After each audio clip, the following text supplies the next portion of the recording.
Hi everyone, welcome back to the channel. So this is the first of what was going to be 2 shearing videos on the channel, and this one's going to be the informational video all about shearing before we post our big action-packed shearing video on the weekend.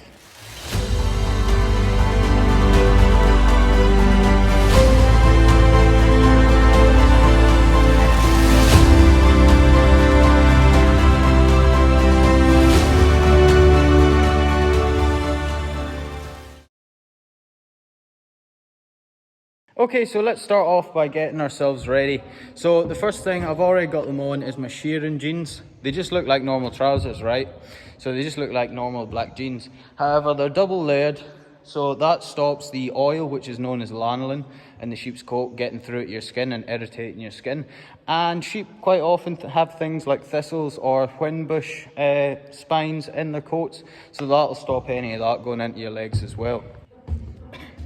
The second thing we've got here is a shearing singlet. So this is a shearing singlet, and you'll notice at the back it is longer than it is at the front, so it's got a tail.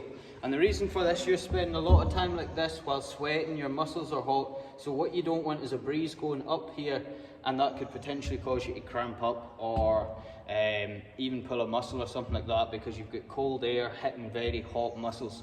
So that's why that's long at the back, because it comes down and covers and stops any air from coming up. And lastly, what we have here is our moccasins. So these are the shoes you'd wear where you're shearing. It's one continuous piece of leather.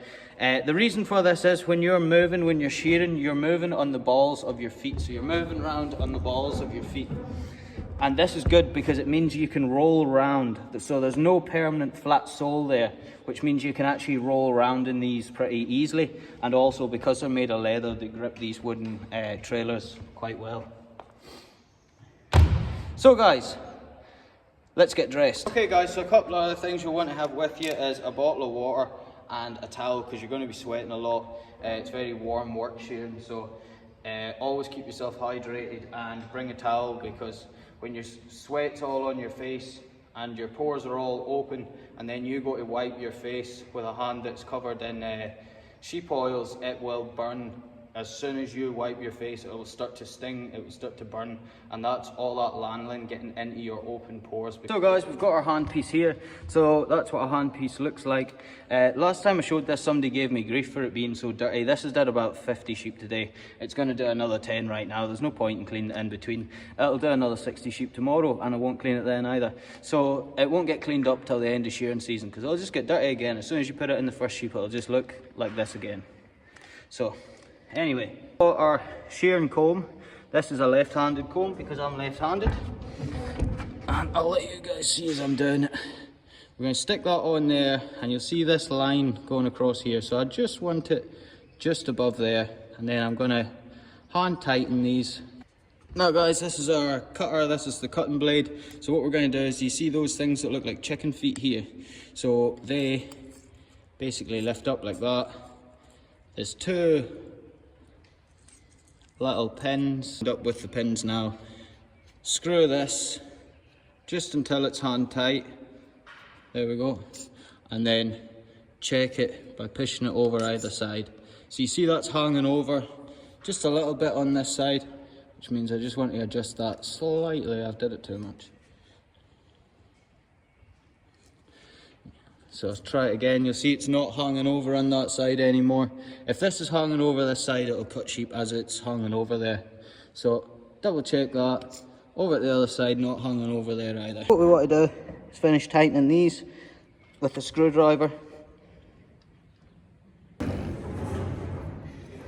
Then we're coming down the belly. As we get to the bottom of the belly, we're pulling it like that. So what we don't want is wrinkles, so pulling that up nice and tight, pulling that up, pulling that up. Okay, and onto this side. So we get our leg here, first blow coming up round here like that, then putting our thumb in here, or our fist. That will keep that leg nice and straight. So again, we don't want wrinkles. Wrinkles cause cuts. 1, 2, 3 over the back. Okay, stand her up, leg in there, other leg down the back, Okay, lean her back onto this leg, up this side of the neck. Okay, turn the head around, point it in the way, up that side of the neck, round the top of the head. One more here, then 1, 2, while pulling this, because that's going to keep all that tight. If you don't pull this, you're going to shave off all of this meat in here. So 1, 2, then in to the long blows. So first off, head round here, head facing that way. 1, and then rolling around 2, then head up 3, back foot over 4, 5, then down the neck and up to here. 1, 2, pushing the shoulder down. 3, again that'll keep that nice and straight, no cuts. Pulling the leg. Oh, that's not meant to happen. It's going to keep all the wrinkles out of here, all the way down. 1, 2, then here again, pushing in slightly. 1, rolling her back all the time. Every time you go back with this back leg, she's going to go back a bit more. 3, 4, she's done. The last thing we have to talk about is wool. So wool is worthless, and I've said this a couple of times, but really it costs more to shear sheep than we get in the wool check. A few people said, what about the likes of like Merinos or blue-faced Leicesters and even mules off of blue-faced Leicester? They do have a higher quality wool, they do have a better selling wool. You're still not going to make a living off that in Britain. Absolutely no way.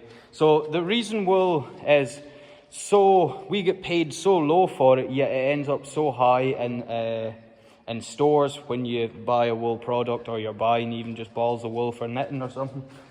It is basically because man-made polyesters, man-made synthetic things can just be printed out, sewn together and put on the shelves.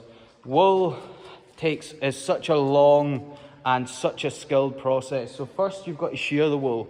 So that in itself is considered a skilled process, shearing. And then you've got to get somebody to clean that wool.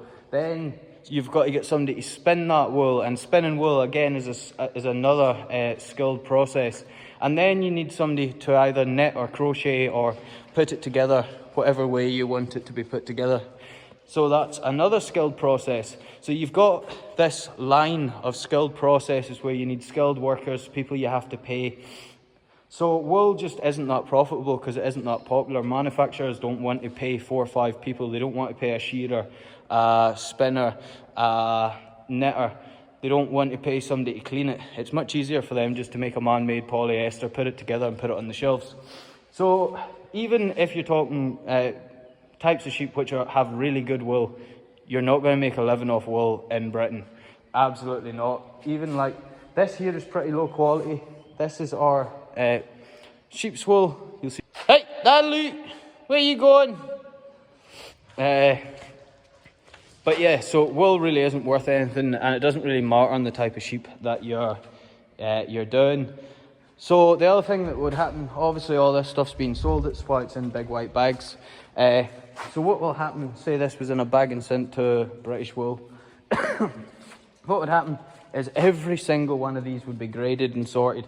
So they'll come along, they'll grab what they would deem to be sort of one piece like this, and they'll have a look at that and they'll pull it and they'll see how strong it is, and they'll see what it looks like all together and how soft that is, and then the coat that came from will be given a grade and sent for whatever they think that grade's worth. So that's basically wool. But yeah, you're not going to make money off of wool. Shearing is done purely for welfare.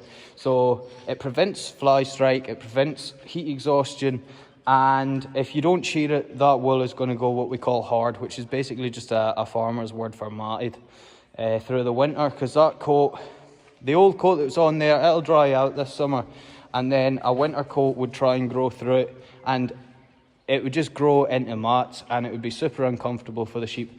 So shearing sheep has to be done for welfare reasons.